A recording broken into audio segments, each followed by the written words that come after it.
สวัสดีหมู่เพื่อนทาง YouTube แล้วก็ทาง Facebook เนาะมาทุกคนกันเลย มาพบกันกับพวกเรามื้อนี้เนาะกับมีผู้ Channel พวกเราก็มีสาระน่ารู้ดีๆมาฝากกันเช่นเคยเนาะมื้อนี้เราจะมาแนะนำเกี่ยวกับการใช้เนาะตัวแอปของทางธนาคารพัฒนาลาวหรือว่า LDB Trust เนาะภาษาอังกฤษนี่ออกเสียงถูกหรือผิดก็ต้องขออภัยนำเนาะ LDB Trust เนาะเป็นแอปหนึ่งของทางธนาคารพัฒนาลาวเพิ่นเฮ็ดออกมาเพื่อตอบโจทย์ใน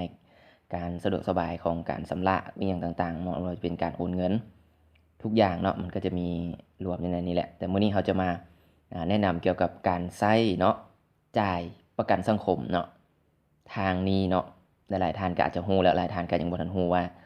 การจ่ายประกันสังคมนั้นนอกจากที่เราจะเข้าไปจ่ายที่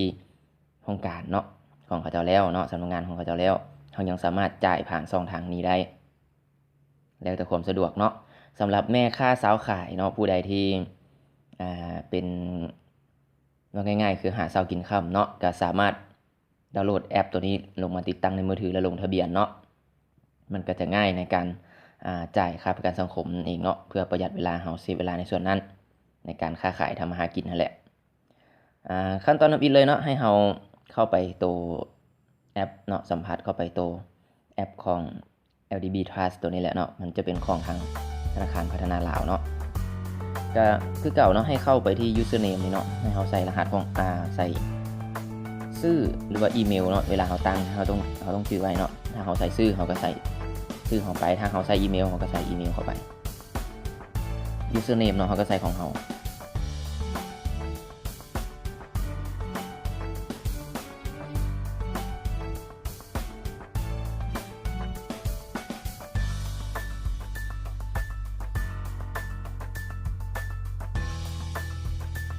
โอเคเนาะหลังจากเฮาใส่เข้าไปแล้วให้เฮาเข้าที่ password เนาะ password นี้เฮาต้องจื้อนะว่าเฮาตั้งจังได๋ไว้เนาะถ้าใส่รหัสuser ถูกหรือว่าชื่อถูกแต่ password บ่ถูกก็เข้าบ่ได้คือเก่าเนาะ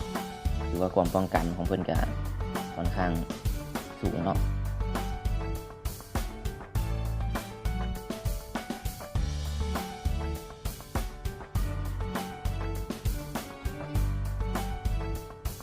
หลังจากนั้นให้เฮา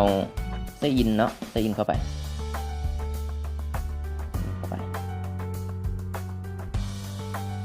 โอเคเนาะระบบมันก็จะนำเฮาเข้าสู่ระบบเลื่อนลงไปเนาะมันก็จะมีหลายฟังก์ชันเนาะแต่ค่อยก็ยังบ่ทันได้ศึกษาละเอียดเนาะเอาง่ายๆคือก็เฮาก็ไปเฮ็ดมามันก็จะมีหลายอันเนาะอยู่ในนี้เนาะแต่คือที่เขาบอกนะวันนี้เขาจะมาแนะนำเกี่ยวกับการจ่ายค่าประกันสังคมสัมผัสเข้าไปตัวutility เนาะเราจะอ่านว่าเป็น utility เลยมันจะอ่านง่ายบางคนก็อาจจะอ่านเป็นutility อีหยังก็แล้วแต่เนาะ ภาษาอังกฤษเนาะมันบ่เป็นภาษาเฮาออกเสียงอะไรก็ได้ดอกแต่ขอให้เข้าใจเนาะว่าความหมายมันสื่อถึงหยังสัมผัสเข้าไปตัวนี้เนาะปึ๊บเราถ้าระบบประเมินผลหน่อยนึงอินเทอร์เน็ตเฮาค่อนข้างมีปัญหาช่วงนี้โอเคเนาะเข้ามาแล้วมันก็จะมีหวยมี Eon มี Easy Tag มี NSSF นี่เนาะตัวนี้เราจะถ้าเป็นประกันสังคมเราจ่ายค่าประกันสังคมเราจะเข้าไปตัวนี้ NSSF เนาะสัมผัสเข้าไปเลย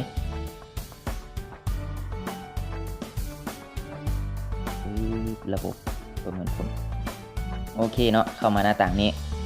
นี่ก็จะเป็นหน้าต่างของเราเนาะถ้าว่าเราเคยจ่ายเราเคยสำหรับผ่านมาเนาะเพิ่นก็จะขึ้นอยู่นี่ให้เนาะมีรายละเอียดมีเลขที่ประกันสังคมอย่างต่างๆเนี่ยชื่อของเรานี่คือชื่อธนาคารเราเนาะชื่อบัญชีเราชื่อต้องขออภัยเนาะเรายังบ่มีธนาคารเป็นของตัวเองเถื่อชื่อบัญชีเราเนาะอยู่ในธนาคารนี้เพิ่นจะเขียนว่า institution เนาะ number ตัวนี้เราใส่เลขที่ประกันสังคมเราแหละเนาะใส่เลขที่ประกันสังคมเรามันจะมีอยู่ในบินจ่ายเงินดอกบางทีก็อยู่ในบัตรเนาะมันจะมีเลขที่ประกันสังคมเราใส่เข้าไปหลังจากนั้นเราก็กด pay เลยเนาะระบบก็จะนำเราเข้าสู่ขั้นตอนของการชำระเงินแต่ทุกคนต้องถือว่าเราเคยเสียเดือนเท่าใดเนาะ เราต้องตรวจสอบเนาะเพิ่นจะขึ้นจำนวนเงินให้เลยเราจะบ่ได้พิมพ์ใส่เนาะถ้าว่าจำนวนเงินถูกต้องเราก็กดเพย์สำระไปเลยเนาะแต่ทุกคนอย่าลืมเนาะมันจะมีขั้นตอนตัวนึงให้เราใส่รายละเอียดยกตัวอย่างของค่อยเนาะของค่อยมีการจ่ายไปแล้วเนาะค่อยก็จะสัมผัสเข้าไปเลยอยู่ทางด้านลุ่มเนาะปึ๊ดระบบก็จะโหลดดิ้งให้หน่อยนึงปึ๊ดโอเคเนาะมันจะขึ้นมาหน้าต่างแบบนี้นี่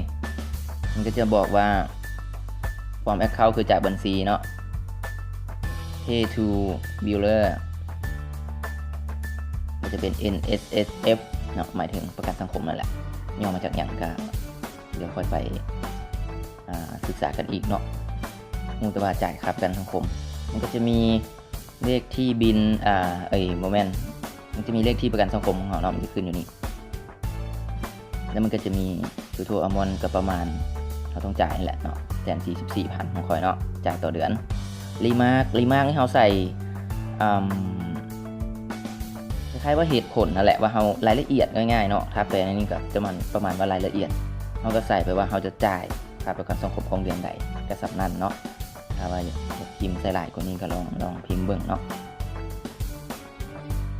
ของคอยนี้หัวก็จ่ายอยู่เดือน11เนาะวันนี้ก็จะจ่าย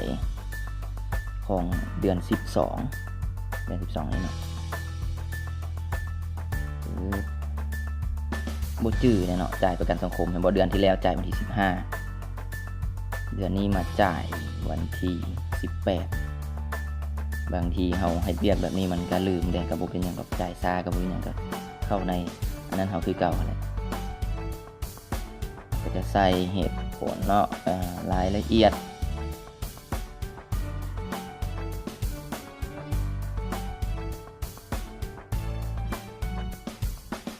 เราจะใส่เป็นภาษาอังกฤษก็ได้ด้วยเนาะเราจะใส่เป็นตัวเลขเลยก็ได้จะง่ายเนาะ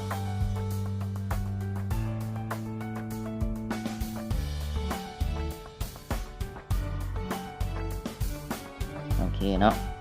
หลังจากนั้นถูกต้องแล้วเนาะเราก็กด continue เลยระบบก็จะมาประเมินผลให้ทั้งโหลดดิ้ง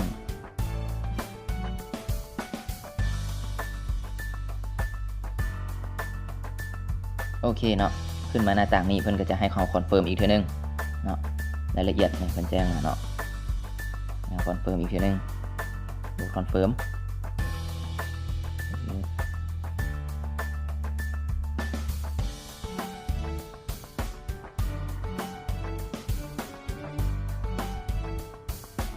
โอเคเนาะมาหน้าต่างนี้ก็คือว่าให้เราสามารถเลือกได้เนาะเขาจะเซฟเป็นรายละเอียดการจ่ายเงินเขาไว้ก็ได้หรือเขาจะแชร์ไปให้บุคคลอื่นเนาะถ้าในกรณีเขาจ่ายให้เขาเจ้าเนาะเขาจะแชร์ไปให้เขาเจ้าก็ได้เขาจะเซฟด้วยตัวเองก็ได้คือเขาจะเลือกเซฟก่อนเนาะตอนนี้เนาะเซฟในตัวเขาเองก่อนปึ๊บโอเคเขาเซฟไว้ได้แล้วเนาะแล้วก็แชร์อีกเนาะถ้าเขาจ่ายกรณีเขาจ่ายให้คนอื่นเนาะปึ๊บนี่เขาจะแชร์ไปทางใดทาง Facebook บอกหรือ WhatsApp เขาจะแชร์ไปทาง WhatsApp เนาะเพื่อส่งแจ้งเขาเจ้าว่าโอเคเดือนนี้เขาได้จ่ายให้เขาเจ้าแล้วเด้อจังซี่เนาะเอาไปเลยเนาะส่งปึ๊บมันก็จะไปหาเขาเจ้าเลยเนาะก็จะเป็นประมาณนี้นั่งยืนว่าเราได้ชำระให้แล้วเนาะสำหรับค่าประกันสังคมของเดือนนี้จะพอเนาะเมื่อเนาะสำนีเนาะนี่ด้านเทิงเพิ่นก็บอกว่า success แล้วเนาะคือว่าจ่ายสำเร็จแล้วโอเคกลับออกเลยเนาะมันบ่มีขั้นตอนให้ไปต่อเลยเด้ปึ๊บสำนีเนาะง่ายๆเนาะการจ่ายค่าประกันสังคมเนาะง่ายๆสำหรับท่านใดที่ต้องการความสะดวกสบายเนาะก็ไปดาวน์โหลดแอปนี้มาติดตั้งในโทรศัพท์แล้วก็ลงทะเบียนทำไส้ซะเนาะมันก็จะช่วยประหยัดเวลาเราไปได้หลายเติบเลยถ้าว่าเราจะไปจ่ายเนาะจะขึ้นกับเงื่อนไขดอกถ้าใครอยู่ใกล้เนาะศูนย์บริการหรือว่าต้องการของเพิ่นก็เข้าไปจ่ายได้ถ้าผู้ใดบ่สะดวกก็จ่ายผ่าน2ทางนี้ได้คือกันหรือจะเข้าไปธนาคารพัฒนาลาวไปจ่ายทางนั้นก็ได้คือกันเด้อเพิ่นมีให้อยู่เนาะมีแบบฟอร์มให้เขียนในการจ่ายขอบใจทุกคนที่เข้าเบิ่งคลิปนี้เนาะฝากกันไว้เนาะถ้ามักก็กดไลค์กด Subscribe เนาะช่อง YouTube เนาะมีผู้ Channel เนาะถ้าเป็น Facebook เพจก็จะเป็นมีผู้ Channel คือกันให้เข้าไปกดติดตามให้ได้เนาะอย่าลืมกด Subscribe กดกระดิ่งให้ได้เด้อสำหรับ YouTube เนาะแล้วทุกท่านจะบ่พลาดสาระดีๆแบบนี้เนาะถ้าว่าเฮามีเรื่องดีๆสาระดีๆเฮาก็จะมาแนะนำอีกในตอนต่อไปเนาะสำหรับคลิปนี้ขอขอบใจ